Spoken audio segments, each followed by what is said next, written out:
dell'imprenditorialità e dell'innovazione.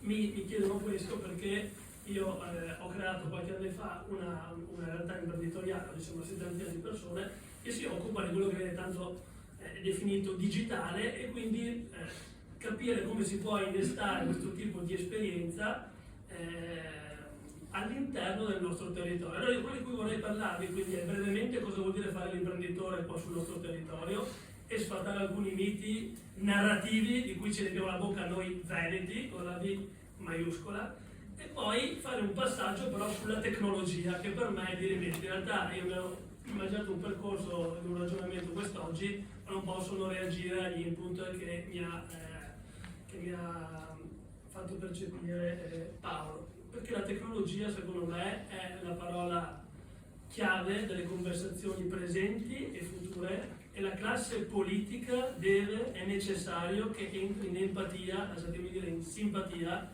con la tecnologia, perché la tecnologia sta cambiando in maniera profondissima il mondo, e lo vediamo. Sull'imprenditorialità, ci tengo a dire questo: il Veneto è un territorio che non attrae più né i giovani, ma in generale attrae molto poco. È uscita lo studio di Fondazione Nord-Est, avete visto, dove si è visto che la nostra macroregione, quando io studiavo a Ca' Foscari, adesso non so se è arrivato l'ex rettore Pugliese, ma è arrivato, va bene, però che lui era il mio rettore, ci spiegavano che il piccolo è bello e che il Veneto è un modello che va replicato. E a quei tempi noi avevamo un orgoglio di essere veneti, che ci portava, quando poi ci trasferivi a Milano per lavorare, dove la finanza era più forte, che ti guardavano come tu sei il Veneto, come qualcosa di straordinario. E questo feeling, questa sensazione, ahimè, è andato scemando negli ultimi 15 anni. E non possiamo non dircelo. C'è questa narrazione che il Veneto funziona, che c'è eccellenza, si parla molto di imprenditorialità, del sociale, della sanità. Non è più vera. Non è così. Io adesso mi alzo in piedi, faccio brutta figura, potrei raccontarvi molto di quello, ma di sanità parlerà Giovanni Faverini, ma mi piacerebbe raccontarvi la mia esperienza, che mi sono rotto stupidamente giocando a padel il tendine di Achille, e farvi vedere come è un percorso di 6 settimane dell'eccellente sanità veneta. Ma io non parlo di questo, vi voglio parlare di tecnologia. Andiamo sulla parte imprenditoriale allora. Io no, perché scusate se vi sono un po' che parlo di me, ma io devo parlare di esperienze che ho fatte. Quando io e i miei soci abbiamo fondato un'azienda, è un'azienda tecnologica. Quando fai tecnologia tipicamente hai un percorso sulla tua, diciamo, conto economico che viene definito come curva J. Vuol dire che tu prima investi perché hai bisogno di creare un asset e poi monetizzi l'asset. Tipicamente per fare questo percorso esiste un solo modo: devi attrarre capitale di rischio che decide di investire all'interno della tua idea. Capitale di rischio tipicamente, io ho fatto una bella figura con Pugliese, ma non c'è, mi dispiace, però per fargli vedere che tutto sommato sono serviti quegli anni a Ca' Foscari, ma il capitale di rischio di debito non te lo danno perché tu non hai asset che possono in qualche modo essere corrispettivo per cui qualcuno ti presti dei soldini. Tipicamente quindi quello che tu devi attrarre è capitale di rischio in equity, quindi in asset. Apri la compagine sociale, vendi, cedi, in realtà è un aumento di capitale tipicamente, evidentemente, quindi il tuo capitale, raccogli della finanza che ti serve per costruire l'asset e monetizzarlo. Io vi do questo esempio. Noi 3 anni fa, quando abbiamo sviluppato questo software per pianificare gli operai, che dentro la mia testa, io vivevo a Milano ai tempi, mi sono trasferito poi in Veneto perché con quell'idea dicevo: dove è meglio che in Veneto, dove la fabbrica si mangia la mattina e la sera, dove noi siamo nati e cresciamo negli stabilimenti produttivi, dove per noi una fabbrichetta c'è ogni 10 km, quindi veramente noi abbiamo fatto un software per ottimizzare la pianificazione degli operai, mi capiscono la loro lingua più dei milanesi, che sono tutti su finanza, marketing, comunicazione.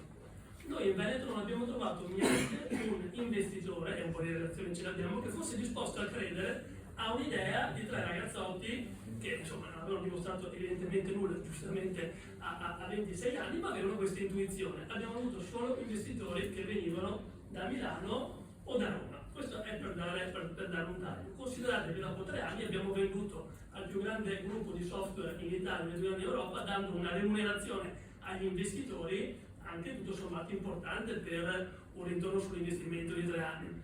Con questo cosa voglio dire? Questo territorio non solo non riesce ad attrarre, ma quando qualcuno cerca di rientrare fa ancora fatica a interpretare questo tipo di cambiamenti, e secondo me questa deve essere la cifra dell'imprenditorialità. Ma allora, sul titolo che Dino mi ha suggerito, di questa leadership condivisa, è proprio là che il sistema deve ricostruirsi. Se c'è un'università come noi abbiamo a Padova che riesce a sfornare, che ha 70.000 studenti, cioè voi immaginate 70.000 studenti, vedo Nicolò Rocco, non me ne voglia, ma insomma 70.000 è quasi Treviso, o meno, però insomma voglio dire, questa è la popolazione di studenti dell'Università di Padova. Questi studenti dovranno ritrovarsi all'interno di questo tessuto economico-sociale e invece fanno fatica. Ma fanno fatica, e vado velocemente alla tecnologia perché volevo essere con tempi brevi perché c'è tanta gente che deve parlare, quindi accelero un po' nel ragionamento. Perché la narrazione che viene sviluppata è per esempio la narrazione del Prosecco, che non è una narrazione sbagliata. Cioè, non voglio dire che essere diventati i più grandi produttori di vino che abbiamo al mondo con il Prosecco sia un filone sbagliato, ma non può essere l'unico. Non possiamo noi giovani riconoscerci solo lì, perché non ci viene spiegato che invece qua noi abbiamo la capacità di fare e creare tecnologie che poi esportiamo nel nord Europa. E questo si deve dire sulla tecnologia, d'accordo? Sulla tecnologia, quindi questo specchio del Veneto non esiste più. La narrazione, parlava bene Dino dello Zajarstan, è una narrazione finta. Tutti gli indicatori fanno vedere che siamo profondamente in declino, ci ha superato l'Emilia Romagna, non è accettabile. E purtroppo anche, e c'è una grossa responsabilità, tutta diciamo il nostro tessuto imprenditoriale, anche lui ha alcune responsabilità all'interno di questo, perché io ricordo bene che mi invitai, ero con non mi ricordo il nome, che è un tuo amico milanese, Rocca, eravamo a Rocca, sì, con un imprenditore veneto, e il salto quantico del ragionamento fu: io adesso ho capito, perché prima si dicevano non assumiamo chi si laurea perché tanti laureati non servono a niente. E lì ho sentito il salto quantico e io sono arrabbiato. Adesso assumiamo solo ingegneri, come se si potesse interpretare la tecnologia senza la creatività, come se la tecnologia, senza capire come usarla per la società, per l'uomo, possa significare qualcosa. D'accordo? Finisco sulla tecnologia. Sulla tecnologia, io ho la fortuna di essere in un partito in cui se ne parla molto di questo. La tecnologia deve essere la conversazione. Paolo a me ha fatto venire la pelle d'oca perché sui punti che ha toccato, ne ha toccato uno che è dirimente, cioè la reazione dell'opinione pubblica al tema tecnologico è tipicamente polarizzata, come tutto in questo paese. Da una parte il rifiuto impaurito, dall'altra l'accettazione acritica. Accettazione acritica i social, tanto li possono usare tutti, e quindi in maniera critica utilizziamo i social finché vogliamo, ma non ci domandiamo quali possono essere i problemi. Il rifiuto impaurito, voi sapete che a Padova, dove abbiamo un'università di 800 anni, noi come amministrazione facciamo fatica a permettere che vengano fatte un'infrastruttura 5G, perché il 5G fa male. E dovremmo chiedere al Ministro della Sanità che dica pubblicamente, o faccia un'esposizione, se è vero o meno che il 5G fa male, perché anche questo per noi è un problema. A Padova tu non riesci a poter permettere a un imprenditore di tirare su un'antenna perché il 5G fa male e ti fa venire di tutto e di più. Rifiuto impaurito? Non è così, parlate con il professor Duiero, che lo cito perché anche lui deve essere qui con noi, e vi spiegherà che il 5G fa sicuramente meno male del 4G e sicuramente meno del 3G. Quindi si sta evolvendo, migliora la tecnologia. Rifiuto impaurito, accettazione critica. Entrambi gli approcci sono sbagliati. È necessario guidarle, per questo che io dico che la politica deve riprendere possesso della conversazione tecnologica. Con il nostro partito adesso stiamo facendo un grande movimento per una petizione per dire ritroviamo un mix energetico che veda dentro anche il nucleare. Il nucleare, quando è stato rimbalzato? È stato rimbalzato per un rifiuto impaurito. C'era Chernobyl, si è fatto un referendum e la gente era spaventata. Oggi abbiamo i francesi che producono elettricità a costi ridicoli e ce la vendono a noi. Ma le centrali nucleari sono dall'altra parte delle Alpi, qualsiasi disastro nucleare investe anche noi. L'altra tecnologia di cui dobbiamo parlare, ritornare a parlare, non è solamente il tema dei social. A me piace moltissimo la proposta di Carlo Calenda, ad esempio, di regolamentare i social. Lo dico da uno che sui social, insomma, si appassionano. Però la classe politica deve dare degli esempi sui social. Ma noi non possiamo avere un segretario della Lega che usa i social in maniera violenta, così violenta che denomina la sua macchina social la bestia. Ma perché non ci strappiamo i capelli e reagiamo in maniera estremamente forte a queste cose? Perché se un rappresentante così importante del nostro paese usa i social in maniera così violenta, ma cosa possono fare i giovani? Abbiamo citato gli youtuber, ma tanto tutto è concesso. Io uso e lo dico e me ne vanto, e probabilmente dopo mi ne vanto, vendo anche consulenze, come diceva bene Paolo, per poter monetizzare questa competenza che hai acquisito, perché tu usi i social per attaccare violentamente i tuoi avversari. E signori, e qui veramente concludo, i social sono peanuts.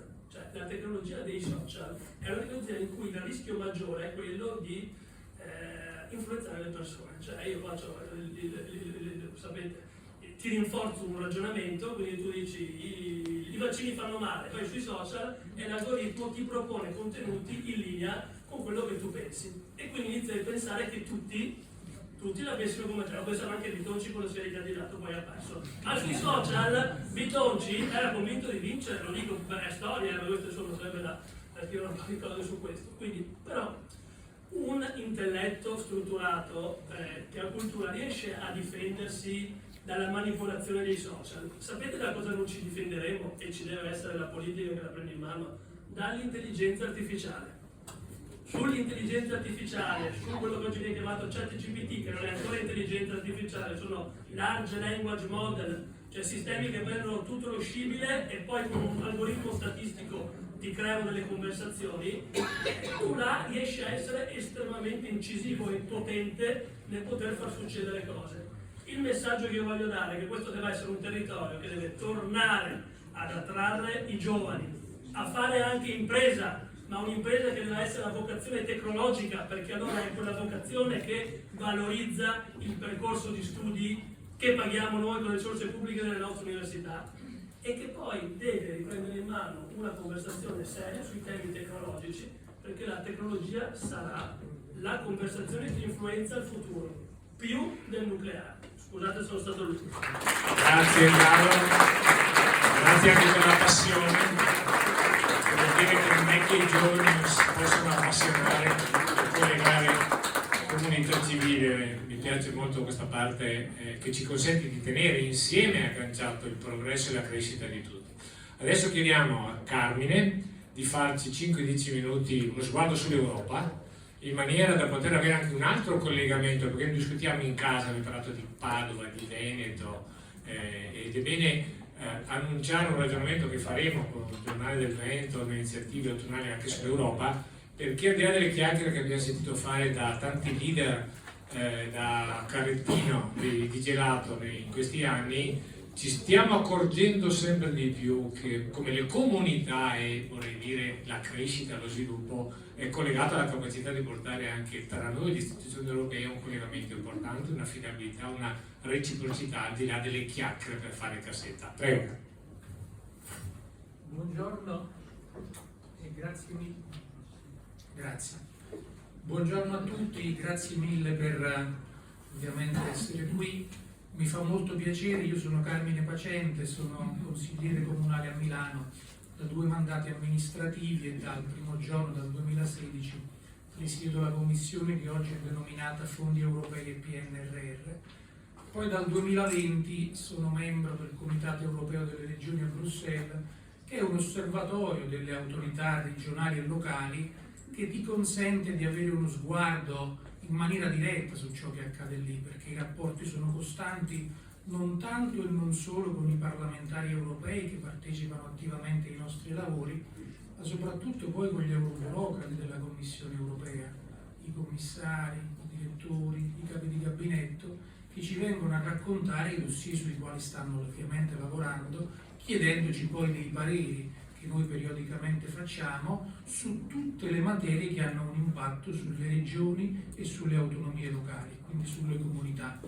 Quindi questo tema mi trova particolarmente, lieto di poter fare qualche riflessione cercando di stare nei tempi europei che mi venivano dati precedentemente. Innanzitutto parto ovviamente dal titolo. come coniughiamo il popolarismo, la sussidiarietà con quello che ho appena anticipato?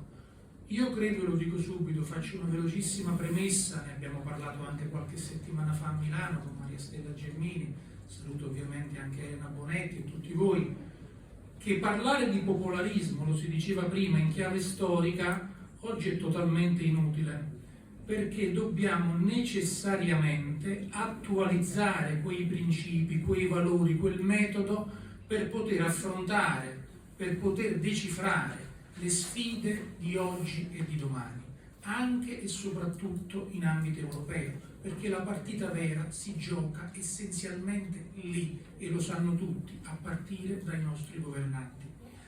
Noi stiamo vivendo non una delle tante fasi di transizione alle quali questo Paese ci ha abituato, ma noi stiamo vivendo, ci confrontavamo con alcuni sociologi che di questo si occupano, un vero e proprio cambio di sistema, così come ogni 30-40 anni accade, e quindi è da qui che bisogna partire per attualizzare quei principi e quel metodo che ci consentano di fare qualche riflessione e soprattutto di intraprendere qualche azione nel senso che veniva evocato nell'introduzione. E allora quali sono questi valori? Ne cito alcuni, quelli fondamentali che venivano raccontati nella relazione precedente. Il popolarismo è la centralità del popolo, delle comunità, e consentitemi una battuta, tanto siamo in un consesso, questa roba bisogna mettersela bene in testa, soprattutto quei partiti che spesse volte rischiano di essere un po' velleitari perché dimenticano il popolo. Ma per fare le cose ci vuole il consenso, bisogna costruirlo, bisogna allargare.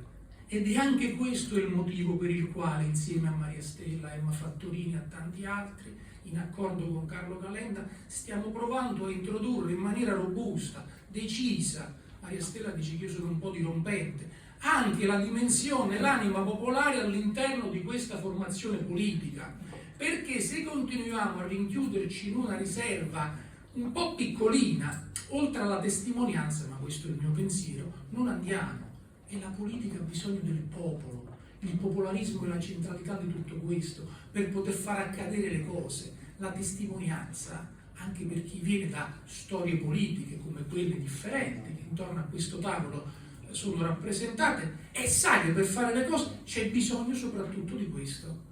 Non teniamolo come un dettaglio, come un corollario, questa è l'ABC da cui partire, e questo è il tentativo che noi stiamo provando a mettere in campo attraverso una serie di iniziative coordinate, all'interno della quale si inquadra anche il convegno interessantissimo di stamattina.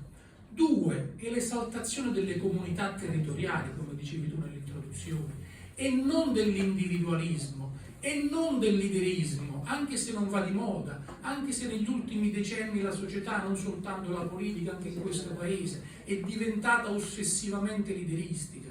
Ma così si fa poca strada, si va poco lontano, ci arriveremo tra un attimo. La libertà intesa come responsabilità di fare le cose e di farle accadere, la sussidiarietà, che voi avete fatto benissimo a scolpire nel titolo di questo convegno, perché fosse la madre di tutti i principi del popolarismo, la rappresentanza, che attenzione tante volte, soprattutto nell'ultima fase storica, viene dimenticata, viene marginalizzata, perché ormai le assemblee elettive, io ne faccio parte, insomma sono ridotte a un parlatoio che non produce sostanzialmente nulla e che è un fastidio per chi guida la macchina, a tutti i livelli di governo, da quello nazionale a quello europeo a quello locale. I parlamenti, le assemblee elettive, i consigli comunali e regionali non contano più niente, o quasi niente. Devo stare nei tempi europei, quindi semplifichi è solo brutale, però è meglio così rimangono, diciamo, un po' impressi alcuni concetti, poi li elaboriamo in maniera un po' più filosofica. Ma questo è, e lo sa chiunque lì dentro operi, e non va bene per chi è popolare. E poi il punto, quindi arrivo al punto, questa proiezione sovranazionale che oggi più di ieri diventa fondamentale, ma non soltanto per le sfide, i cambiamenti climatici, le politiche migratorie, la transizione verde, la guerra, ma perché noi oggi, come dicevi tu prima, siamo immersi, siamo entrati nell'era digitale che cambia il mondo. I nuovi poteri forti oggi sono le multinazionali, che sono mediamente più forti di ogni singolo Stato membro. E quindi poter interloquire con questi soggetti ha bisogno di un perimetro minimo di gioco che è almeno quello europeo.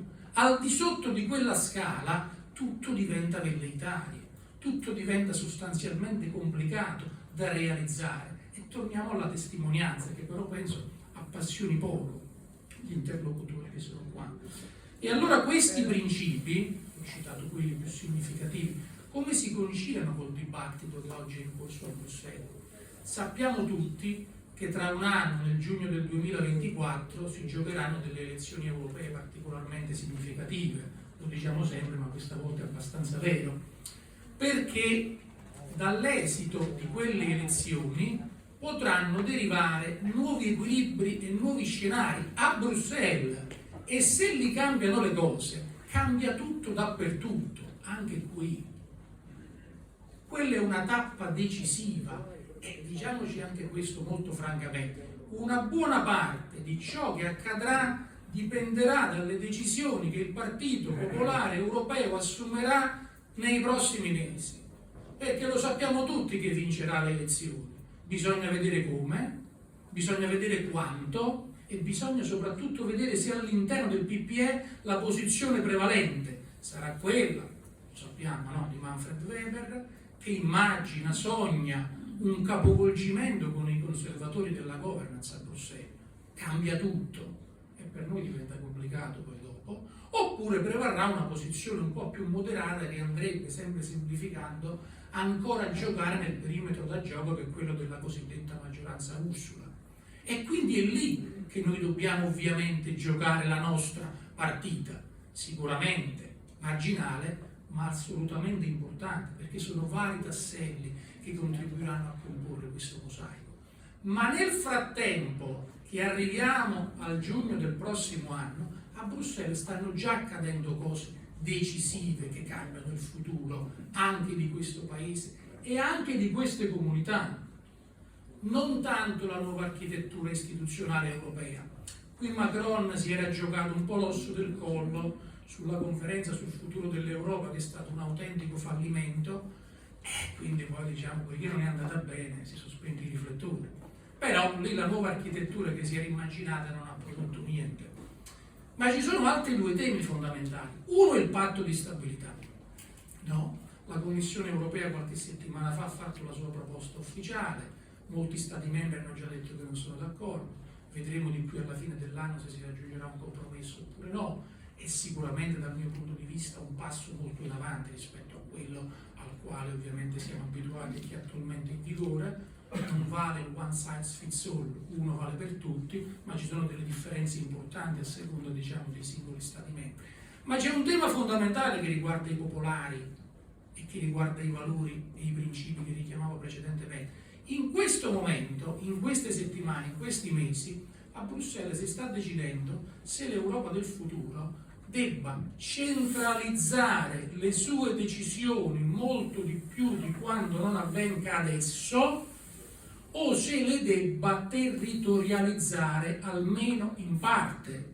La Commissione europea è divisa, perché ci sono commissari che la pensano in un modo e altri in un altro, le famiglie politiche sono divise, gli Stati membri al loro interno hanno posizioni articolate, ma è un dibattito feroce tra, semplifichiamo, la logica del PNRR, in cui decide tutto il centro, e le autonomie locali e territoriali sono meri esecutori di volontà decise altrove, e la logica della coesione, che fa di alcuni principi come la sussidiarietà, la rappresentanza, il partenariato, la governance multilivello, cioè il dialogo fondamentalmente, il compromesso, il negoziato, perché si chiama così, con gli attori subnazionali, diventa fondamentale.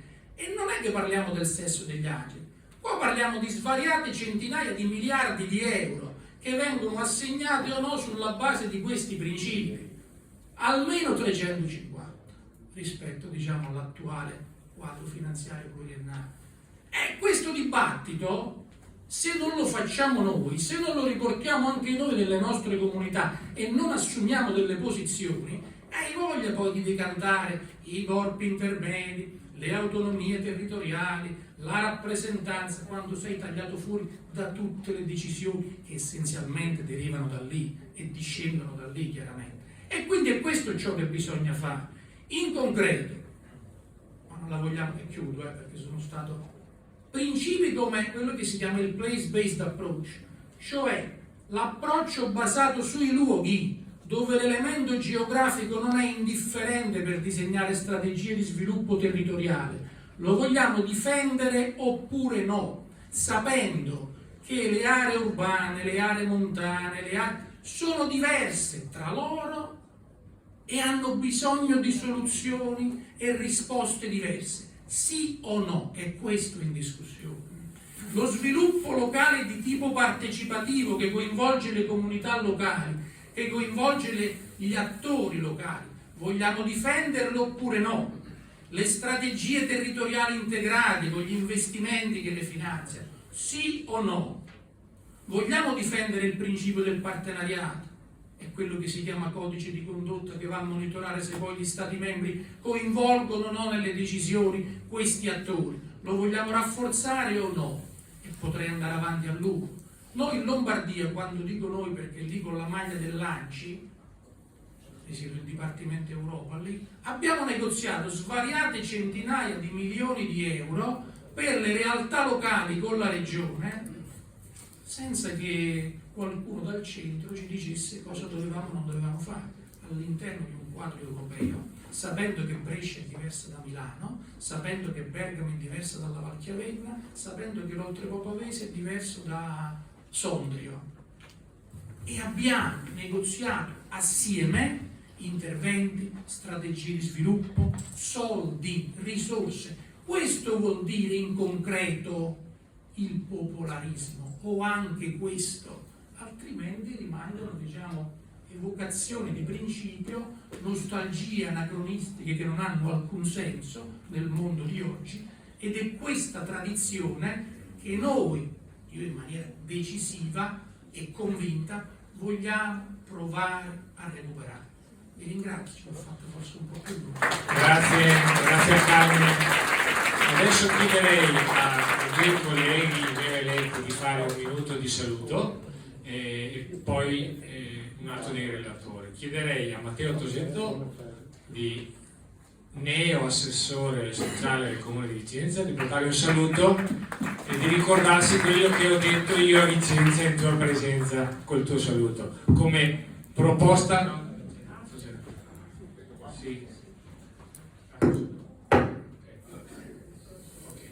Intanto buongiorno a tutte e a tutti, grazie Stella di avermi invitato in questo momento. Alcuni giorni fa appunto Maria Stella mi ha chiamato, mi ha detto torni in Veneto e mi ha mandato la locandina di questo importante incontro. E devo dirvi che quando ho visto la locandina ho fatto una riflessione molto semplice, sono 3 parole che descrivono anche come siamo riusciti a vincere Vicenza. In un momento storico che sappiamo essere diciamo così, difficile anche per alcuni, ma soprattutto in un momento in cui politicamente tra il primo e il secondo turno abbiamo visto come nel resto d'Italia la destra vince anche in realtà dove storicamente non vinceva. Civismo, popolarismo e sussidiarietà. Noi abbiamo fatto una campagna elettorale e siamo riusciti a vincerla mandando a casa un sindaco al primo turno proprio perché abbiamo basato la campagna elettorale su questi concetti. Abbiamo avuto un candidato sindaco molto importante, ora sindaco, che è riuscito a racchiudere intorno a lui una maggioranza molto larga, con delle sensibilità politiche simili, ma con delle provenienze anche politiche e partitiche diverse, e non solo si è riusciti a vincere perché, come in tutte le cose, ci vuole anche un grande leader, ma anche perché siamo riusciti a far passare alcuni concetti. Innanzitutto, come la propaganda e lo slogan, vinci le elezioni, ma di fatto dopo se non riesci a governare bene, e se continui a governare solo con la propaganda e con lo slogan, alla fine poi i cittadini ti puniscono. Questo succede sia a livello locale, ma succede anche a livello nazionale. Civismo e sussidiarietà. Io rappresento oggi qui, mi piace più definirmi il coordinatore di una lista civica, che presenta un simbolo a fine gennaio e a maggio prende più del partito in cui ho militato per tanti anni. Perché? Perché siamo riusciti a ritornare a parlare con le persone. Abbiamo fatto dei focus group, abbiamo fatto dei laboratori civici da settembre, siamo riusciti a ritornare a mettere al centro della nostra azione politico-amministrativa il cittadino e la cittadina. Questa cosa è fondamentale. La vera domanda e la vera scommessa credo che sia quella di riuscire a capire come è possibile che a livello amministrativo, tipo a Vicenza, più del 65% degli elettori premia una lista civica, le varie liste civiche ci sono presentate penalizzando molto i partiti, e quindi riuscire a capire come questa vittoria politica possa essere poi trasformata, perché a livello nazionale, a livello anche regionale. Questo è molto importante, perché chi come me, come noi, come molte persone presenti in sala hanno un ruolo amministrativo e devono dare delle risposte ai cittadini, sono importanti questi momenti, ma sono importanti anche poi dei contenitori dove poterci confrontare, dove poter condividere le buone esperienze, come poter raccontarci quello che facciamo, perché è fondamentale riuscire a creare una massa critica che ci permetta poi di dare a ciascuno di noi delle risposte maggiori alla città che rappresentiamo o altri. Quindi grazie ovviamente di questo momento, spero che ce ne potranno essere altri, anche perché Stella sai perfettamente che insomma alcuni di noi come me abbiamo una provenienza politica molto simile, però oggi io per carità vengo da una terra veneta vicentina diversa da quella di Padova, che è diversa anche poi da quella di Verona, che storicamente hanno diciamo così, un sentimento politico diverso tra di loro, ma questo non significa... Oh no, adesso vedo, mi sono distratto un secondo, che vedo in prima fila una persona che per 20 anni 20 anni fa eravamo in posizioni diverse, eppure oggi siamo seduti nella stessa sala perché condividiamo comunque un ragionamento e condividiamo una sensibilità politica. Quindi grazie Stella, grazie ovviamente all'onorevole Bonetti, grazie a tutti quanti voi per l'invito, ma soprattutto anche per quello che spero magari riuscirete ancora a costruire, perché riuscirà anche a ritrovarsi insieme, sarà fondamentale. Grazie Matteo. Diciamo che noi lo volevamo sindaco, ma non si può dire, però visto che il coraggio non la fa venire mangiando, comincia a pensarci, perché vuol dire che col metodo, come dici tu, di parlare con la gente, stare alla gente, i voti possono crescere più del lievito. È un auspicio, non un richiamo. Adesso chiederei a Nicolò, che anche lui vogliamo sindaco la prossima volta, Rocco, di raccontarci la sua storia. Finché Nicolò arriva, io parto da quello che ha appena detto Matteo, perché in un ragionamento che abbiamo fatto in un incontro a Vicenza abbiamo parlato proprio di questo, lo dirò alla fine. Cioè noi abbiamo tolto alle comunità locali, ai sindaci, Maria Laccio sempre a Giaretta e a Scantamburlo e a Maligna con il Coniglia 98, che già allora chiedevano che la riforma sanitaria, la 502 riadattata, e la nuova riforma dell'assistenza fossero programmate con i comuni, con un ruolo importante dei comuni, perché avevano letto i padri allora, sia dello schieramento popolare come di quello diciamo progressista, che è nel comune che la persona elegge il suo sindaco e si fida, e che può tradurre le competenze e le conoscenze non solo della salute della persona, ma nel contesto familiare, se lavora o no, se ha la casa, se ha avuto disgrazie, se è un anziano in famiglia. Non si possono tenere separate queste cose. Il ragionamento che abbiamo fatto quel giorno con Matteo e con Stella a Vicenza era: i comuni non possono non riappropriarsi per autorità di un ruolo non di ascoltatori delle cose della regione, ma di partecipazione, di coprogettazione dei bisogni delle persone, delle comunità, della crescita, delle imprese, di tutto l'arco della salute e del sociale dentro, al di là del regionalismo di turno o dell'egoismo di turno. Altrimenti saltiamo dei livelli e non abbiamo la capacità di tenere insieme quello che diceva anche Carmine, i bisogni veri delle persone coniugati ad ogni livello, età giovane, anziana, non autosufficiente, solitudine, lavoro, domicilio, e questo è il quadro. Nicolò.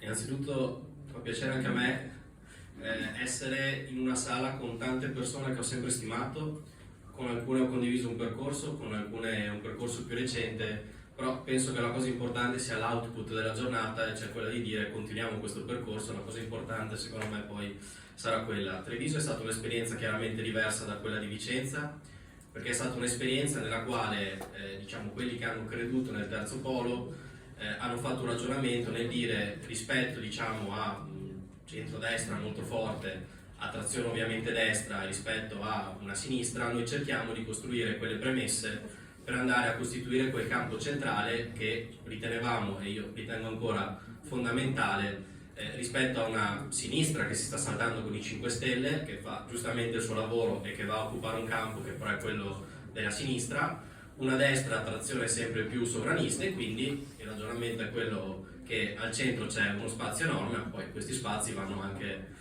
provati a riempire. È stata un'esperienza chiaramente molto bella da un certo punto di vista, perché abbiamo aggregato tanti giovani, abbiamo provato a fare una politica anche durante la campagna elettorale propositiva, senza andare chiaramente in contrapposizione frontale quando c'era da dire che alcune cose di un'amministrazione uscente venivano riproposte in maniera positiva, ma chiaramente è stata un'esperienza fortemente penalizzata dalla rottura di quello che è stato quel terzo polo, per cui chiaramente c'è anche una speranza che in qualche modo quel cammino che vede tutti quelli che non si riconoscono in una sinistra sempre più sinistra, in una destra sempre più sovranista, possano trovare una casa che lavori assieme. Questo in realtà è anche un punto interrogativo, cioè rispetto a un paese che con la discesa in campo di Berlusconi è stato bipolare, il fatto che Berlusconi sia di scena ci permette l'idea di tornare ad avere una rappresentanza diversa, in cui anche alcune istanze che sarebbero state assieme senza la discesa in campo di Berlusconi possono trovare un soggetto in cui lavorare. Allora mi soffermo anch'io velocemente su queste 3 parole: civismo.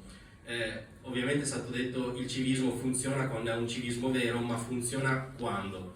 Funziona quando i partiti applicano alla loro capacità di rappresentanza. Io oggettivamente sono un po' allergico alle liste civiche, anche nell'esperienza di Treviso, forse anche un po' forzato da un ragionamento nazionale, ma ho scelto di non avere una lista civica al mio fianco perché ritenevo che fosse fondamentale che chi si avvicina alla politica faccia anche un'esperienza di partito, perché all'interno dei partiti c'è quella capacità di comporre e ragionare per produrre pensiero che poi porta anche alla capacità di risolvere problemi complessi. Se c'è l'iperparticolarismo nella risposta, non siamo in grado di intercettare ed essere capaci di intervenire nei grandi processi globali. Se non riusciamo a fare in casa, figurarsi rispetto alla posizione geopolitica dell'Italia, all'intelligenza artificiale, per cui anche l'idea di tornare all'interno dei partiti e costruire partiti forti è un elemento dal mio punto di vista qualificante di qualsiasi impegno e di qualsiasi azione politica. Popolarismo. Io, a differenza di Carlo, che mi ha sostanzialmente detto che mi sono candidato a fare rettore perché gli studenti di Padova sono più degli abitanti di Treviso, in realtà siamo qualcosina in più. Io invece diciamo, ho sempre interpretato, chiaramente senza avere avuto la possibilità di militare in partiti che veramente facessero del popolarismo la loro cifra, però all'interno anche dei partiti in cui ho militato ho sempre guardato con grande interesse, con un po' di nostalgia di qualcosa che non ho vissuto, l'esperienza popolare. Qual è il cuore dell'esperienza popolare, senza voler rendere questo incontro una cosa di combattenti e reduci? È sicuramente la centralità della persona.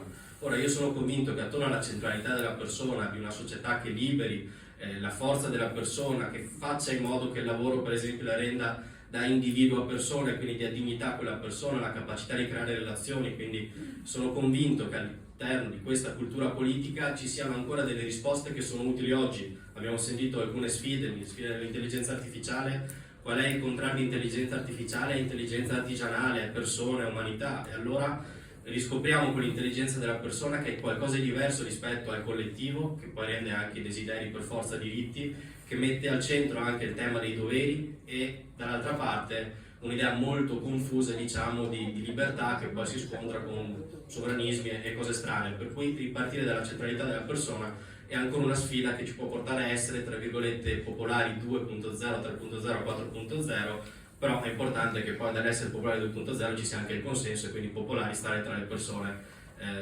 Ultimo aspetto, quello della sussidiarietà, mi porta al ragionamento finale, che è quello che mi interessa molto, che è quello del Veneto. Allora, sussidiarietà, noi abbiamo sempre lavorato in questa regione con orgoglio sul modello sociosanitario, che è un modello che non esiste più perché dal 2016 progressivamente la parte tecnica della regione Veneto con la con il favore della politica ha scelto di eliminare il direttore dei servizi sociali, di ampliare le ULS, di dividere quella che è la quota sociale da quella sanitaria. Oggi l'integrazione sociosanitaria non c'è più, noi dobbiamo prenderne atto. Però non siamo neanche stati in grado di difendere quel modello. Allora, se io devo pensare a qual è il futuro, diciamo, sul quale costruire una piattaforma programmatica che mi interessa molto per la mia regione, perché abbiamo sentito tutto il tema dell'industria diffusa, della visione strategica del Veneto, pongo due temi che dal mio punto di vista sono molto importanti. Questa dell'integrazione sociosanitaria e quindi tornare a pensare a quello che è il nostro modello di interpretazione della società, perché dietro i bisogni sociali che noi vediamo e a quali cerchiamo di dare risposte anche attraverso il modello sanitario, noi leggiamo la società e c'è una carenza addirittura della società da troppo tempo. E sono convinto che anche il centro-sinistra nel quale ho sempre militato sia troppo accontentato di essere presente nei centri, diciamo, abitati, la Padova dove vanno tutte le energie, tutti i giovani ingegneri, che diventa progressista e abbandoni Codogné, abbandoni tutta una serie di città, di comuni che invece poi sono decisivi per andare a rendere contendibile la regione. Dall'altra parte un ragionamento sull'autonomia. Ora, certo, non possiamo pensare che il piccolo sia bello in senso assoluto, è anche vero che per come è organizzata la nostra regione, per esempio su tutto il tema delle scuole paritarie, noi abbiamo bisogno di autonomia, per cui dobbiamo trovare quel giusto compromesso per far capire anche alle forze nazionali alle quali pensiamo di appartenere che l'autonomia non può essere sicuramente che ciascuno si fa le infrastrutture per conto suo, perché sennò diventa anarchia e diventa debolezza nello scenario globale, però significa anche capire da che territorio si viene, che storia ha quel territorio, perché attraverso quella storia si danno risposte concrete alle esigenze delle persone. Grazie Nicolò. Adesso chiederei a Ettore Lumenerti in 10 minuti di riuscire a condensare il suo pensiero in modo da dare più spazio poi alle nostre due ministre. Grazie. Io non sapevo di trovare un convegno prevalentemente di amici di Azione e di Italia Viva, ma sono molto contento di avere qui Maria Stella Gelmini e anche l'altra collega ministra, perché di queste due aree sono quelle che più hanno compreso meglio che andare a votare con una sorta di azionismo de noantri sarebbe un errore strategico. Maria Stella l'ho conosciuta quando era addirittura in Consiglio regionale della Lombardia, io avevo un ruolo importante nella dirigenza burocratica e so benissimo che la sua origine è fortemente legata ai valori popolari, quindi Maria Stella, speriamo che la cosa proceda, però stando attenti, Dino, non facciamo confusione. Una cosa saranno le elezioni europee, un'altra cosa saranno le elezioni regionali. Perché è vero che in entrambi avremo il sistema proporzionale, ma mentre nelle elezioni europee io credo che ritorneranno le grandi culture politiche e cercheranno di misurarsi. Sarà il 4, sarà il 3%, ma questo avverrà. Altra cosa sarà invece l'elezione regionale, nella quale abbiamo chiaro che tutti ci stiamo muovendo per un'alternativa a quella che tu hai chiamato il potere del mago Telma. Però attenzione, non riduciamo il fenomeno leghista ad una battuta, sbaglieremo fortemente. È un complesso assai complicato che affonda radici anch'esso in alcune tradizioni culturali che ci appartengono. Io da vecchio arnese democristiano sono figlio della Prima Repubblica e non me ne sono mai pentito e mi chiamo ancora un democristiano non pentito, che però, come ben spiegava il mio vecchio amico democristiano Paolo, la nostalgia è un bel sentimento regressivo, io ne sono sempre vittima, ma ho ben consapevolezza che bisogna guardare avanti. E allora io propongo a te, Lino, che seguo da ormai qualche anno, noi dovremmo fare un convegno sui 50 anni della Repubblica, della Repubblica regionale del Veneto, che sono stati caratterizzati da 25 anni di democrazia cristiana in egemonia, da Tomelleri a Bernini, a Frigo, a Bottin, con un piccolo periodo pupillo 93-94, sì, proprio dal maggio al maggio.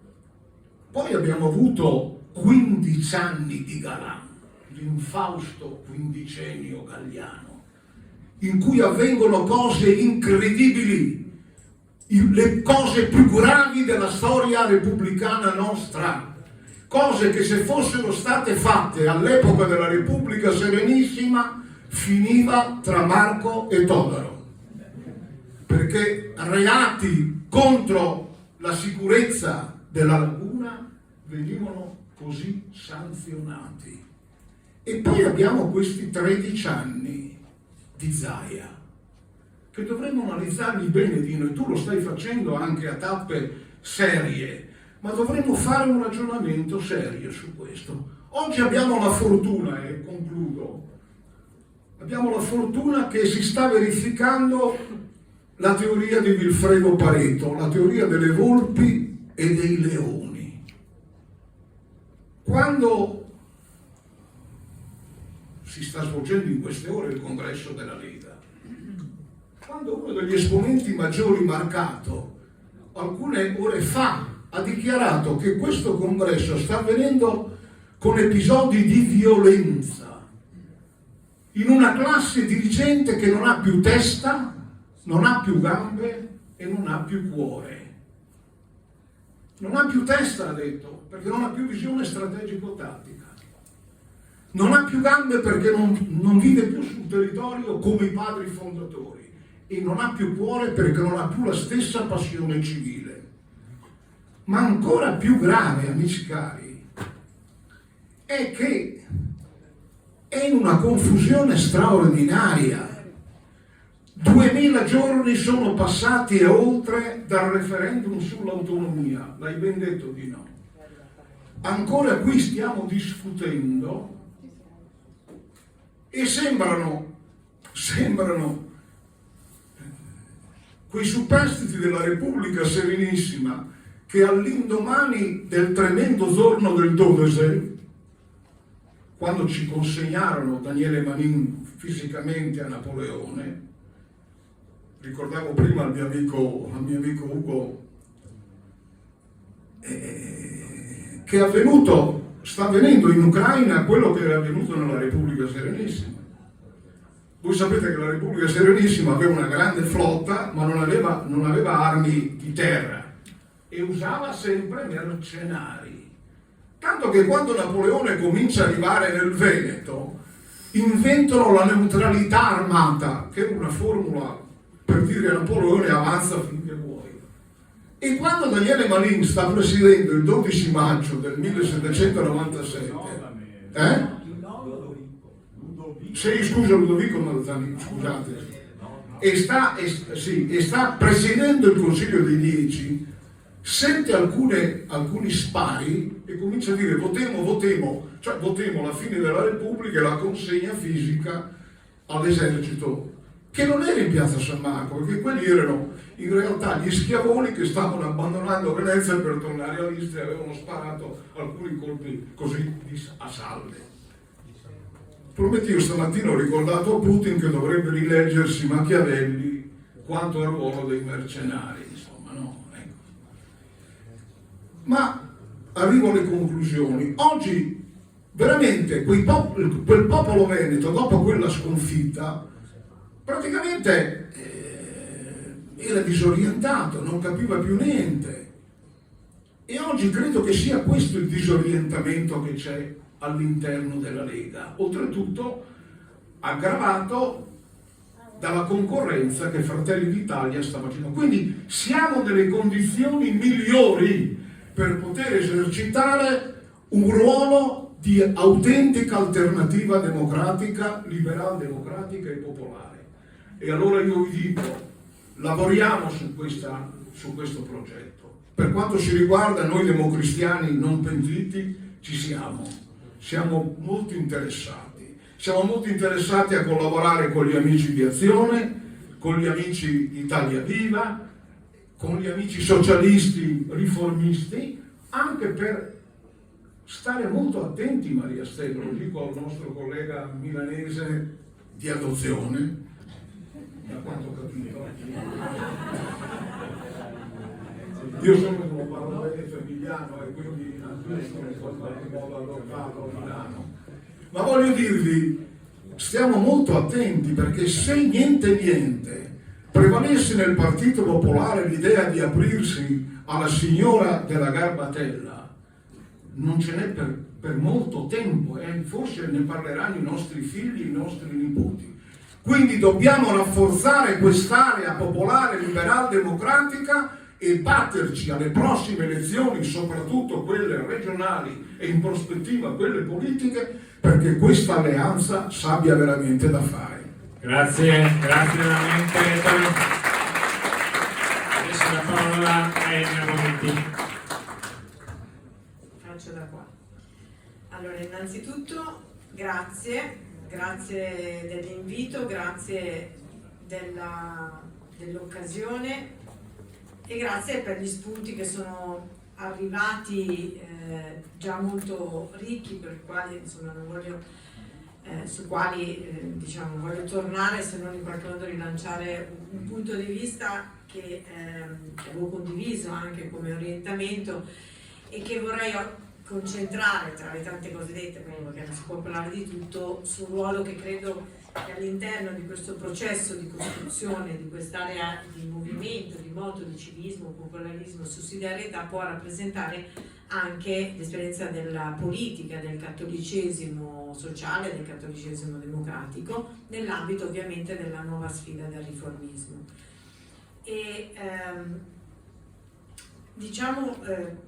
quando dicevi io mi sento a casa in questa sala, anche io mi sento a casa in questa sala, e non solo perché in questa sala ci sono i miei amici, compagni di partito di Italia Viva, ritrovo quelli di Azione con cui abbiamo condiviso, e io credo stiamo condividendo un progetto importante ancora a livello parlamentare ma anche territoriale, ma anche quell'anima di una comunità più larga che in qualche modo si identifica in un ideale di direzione di politica, in un sentimento di moto della storia politica del nostro paese, di cui vogliamo farci carico per rianimarlo e per darne concretezza, e non tanto in un'etichetta a priori definita. In qualche modo ci ritroviamo nel fine, nella direzione del nostro agire politico, non tanto quindi nella definizione di ciò che siamo, ma nella, come dire, tenace passione e direzione verso ciò a cui vogliamo tendere, e lo facciamo con le nostre storie, con le nostre comunità, con in qualche modo i nostri nomi, le nostre relazioni, ma anche con la capacità di sbilanciarci. E perché faccio questa premessa, di fondo a questo discorso? Io credo che oggi ci sia una sfida grande, che è quella di ripartire dai fondamentali. E uno dei fondamentali della politica, me l'hanno insegnato io che rispetto a Maria Stella, che è stata maestra, devo dire, anche nell'azione di governo che abbiamo condiviso, per me arrivo dopo l'esperienza politica e arrivo all'esperienza politica proprio da quel mondo del prepolitico, del civismo, dell'esperienza della sussidiarietà che non è quello della forma del partito. E la prima cosa che mi hanno insegnato in politica era la politica, uno degli elementi chiave è la creazione di consenso. Ed è vero, perché tutte le volte, tant'è che la politica oggi nel nostro paese si anima e riaccende nell'occasione delle competizioni elettorali proprio nella ricerca di questo consenso. E quando siamo nell'intermezzo del tema elettorale, quello di cui più si parla è il tema, diciamo, del sondaggio, quindi di nuovo della verifica competitiva del consenso. E qual è la chiave principale su cui oggi la politica, quella che abbiamo vissuto, sta costruendo il consenso? Sostanzialmente dividere per parti il paese e fare competere a gara una parte contro l'altra, perdendo in questo modo la profonda etimologia, non solo lessicale, ma anche culturale e identitaria del processo della costruzione di un consenso di un paese, perché se la parola consenso significa sentire insieme, significa, come dire, l'adesione ad un comune sentire, se il consenso significa divisione, noi stiamo abdicando al dovere più grande che dobbiamo invece fare come politici, cioè la costruzione di legami solidi di comunità. Questo credo sia il punto chiave del perché oggi noi ci ritroviamo qui e diciamo che l'esperienza del bipolarismo nel nostro paese ha fallito. E lo dico da cattolica, che si trova anche, come dire, portatrice di una vocazione che è proprio dei cattolici nella storia della nostra umanità e nella storia di questo paese. Quando il cattolicesimo non ha fatto quello che deve fare, cioè comporre e ricomporre le parti, e si è messo a dividersi in se stesso tra le parti, ha abdicato al ruolo più importante che i cattolici hanno anche nell'esperienza della politica, perché poi non si può, in questo momento non si può parlare di cattolicesimo, perché si parla di cattolicesimo sui temi fondamentali. Vi chiedo scusa, sono arrivata in ritardo, mi hanno fatto un'intervista su uno dei temi che è di dibattito, diciamo, di questa città di Padova, ma più in generale del paese, il tema della registrazione dei figli delle coppie congenitoriali. Quello è il tipico esempio che se noi affrontiamo prendendo e parcellizzandolo nelle parti delle divisioni e non nell'interesse della sua complessità, facciamo un danno enorme non solo alla singola problematica, ma ci consegniamo ad una politica che si astrae dall'umano, dividendo l'umano nelle parti, in ideologie, in schemi preconfezionati in cui ingabbiare la realtà, e non ha il coraggio di partire dalla realtà, di accettarne le contraddizioni, di accettarne la complessità, e in queste divisioni, in questa complessità, in questa multisfaccettatura del nostro oggi, trovare quell'elemento unificante che è la nostra esperienza di umanità, che è un'esperienza di umanità fatta del molteplice che si fa uno, che non è fatta dall'uno che si disintegra in 1000 rivoli e in 1000 parti. Questo è il coraggio oggi di una politica diversa di cui dobbiamo farci carico. Anche perché la storia del cattolicesimo nel nostro paese ha avuto la straordinaria, come dire, idea, straordinaria nel senso negativo, che ad un certo punto nella divisione del bipolarismo abbiamo pensato che ci fosse un tema etico nell'ambito della politica, del cattolicesimo, diviso da quello sociale. Questo è il punto chiave, perché noi abbiamo diviso il principio dell'etica, per cui se facevi prevalere questo andavi a destra, da quello sociale dei legami di solidarietà, e se facevi prevalere questo andavi a sinistra. Quando non solo nella dottrina sociale della Chiesa, ma nella nostra esperienza poi storica, non ci può essere un principio incarnato storico-etico se non nella costruzione di solidi principi di relazione sociale, e viceversa l'elemento della solidarietà sociale, se non è fondato su una direzionalità di salvezza e di etica, di relazione, diciamo, delle regole della convivenza, fallisce a se stesso. È un po' quello che Guardini diceva, e che mi ricordo, vi cito anch'io, Magatti aveva ripreso nel 2015 in particolare a Firenze, nel rilancio del nuovo umanesimo della concretezza per la Chiesa come azione politica, nel quale si contrapponeva un principio di astrazione, quindi l'astratto particolare, contro il concreto universale. Ecco, oggi la politica ha bisogno di concretezza e universalità, non di un'astrazione che divide l'uomo da se stesso e l'uomo nelle parti, per poi dividersi nel particolarismo di questa scelta, ma ha bisogno di partire dalla concretezza della nostra umanità frammentata nelle esperienze per ricostruire in questa frammentazione uno spazio di unità. E per dare conto, diciamo che non sto, come dire, semplicemente dando principi astratti, faccio un esempio molto semplice. Quando mi sono trovata a dover trattare di un tema piuttosto urgente nel nostro paese, come quello della denatalità, della disaffezione dei giovani, del tema delle donne, della scarsa presenza delle donne nel mondo del lavoro, mi sono accorta di una cosa, che la politica italiana, a forza di dividere per parti, aveva in qualche modo ingabbiato la nostra esistenza in categorie precostituite nelle quali nessuno di noi si identifica pienamente e che quindi ci tolgono la libertà. Una donna o è madre e allora ci sono le politiche per le madri, o è lavoratrice e allora ci sono le politiche per le lavoratrici, o è figlia che si deve occupare caregiver dei genitori e ci sono le politiche per il tema sociale. Ma io sono una donna tutta intera e sono una donna che è madre, lavoratrice, magari ho perso il lavoro, magari lo voglio ricominciare, e sono portatrice di una storia di un prima, che è la storia della mia vita, e soprattutto sono portatrice della prospettiva di desiderio, di speranza della mia vita. Allora, se noi non facciamo delle politiche integrate che mettono insieme il sostegno alla maternità, con le politiche, diciamo, educative per i figli, con quelle di carattere di welfare aziendale, noi togliamo la libertà di scelta alle persone perché chiediamo alle persone di essere solo un pezzo di se stesse. E questo è il danno più grande che ha fatto la politica in questi anni. Questo è stato il coraggio di portare avanti un approccio rigenerato e, lasciatemi dire, riformista.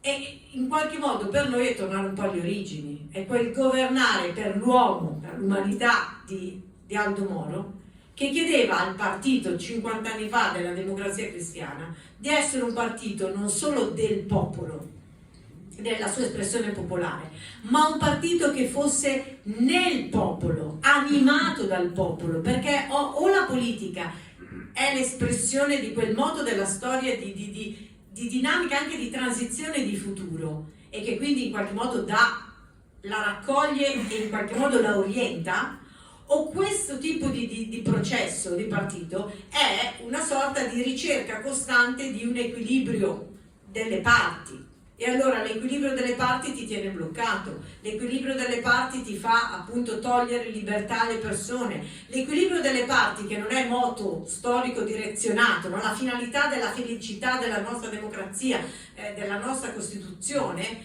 se non ha questo efflato in avanti, è semplicemente una sorta di continuo inseguire la storia e farsi trascinare dalla storia. E allora il civismo è un civismo che è, come dire, retorico a se stesso, il popolarismo rischia di diventare populismo, la solidarietà rischia di diventare un processo di sottrazione invece di addizione. La solidarietà positiva è la solidarietà che compone le parti e gli fa fare un passo in avanti di reciproca responsabilità, non di passo indietro. E la solidarietà positiva allora non è la solidarietà che dice che dobbiamo decidere se il cuneo fiscale lo diamo a vantaggio dei lavoratori o dell'impresa, perché non c'è interesse se non ricomposto nel lavoro dell'impresa e nel lavoro del lavoratore nell'ottica di una valorizzazione di dinamica sociale aggiunta. È chiaro che questo equilibrio, tra l'altro, oggi l'abbiamo sperimentato al momento della pandemia, e quindi è un dovere nostro guardarlo e dargli una risposta che deve essere una risposta nuova.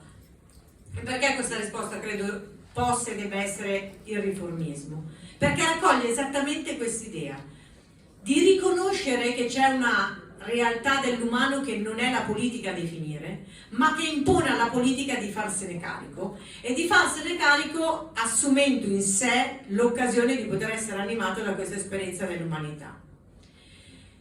Per fare questo, il riformismo però non può bastare, come dire, la dico male, non può essere semplicemente una categoria astratta per cui i riformisti sono quelli che...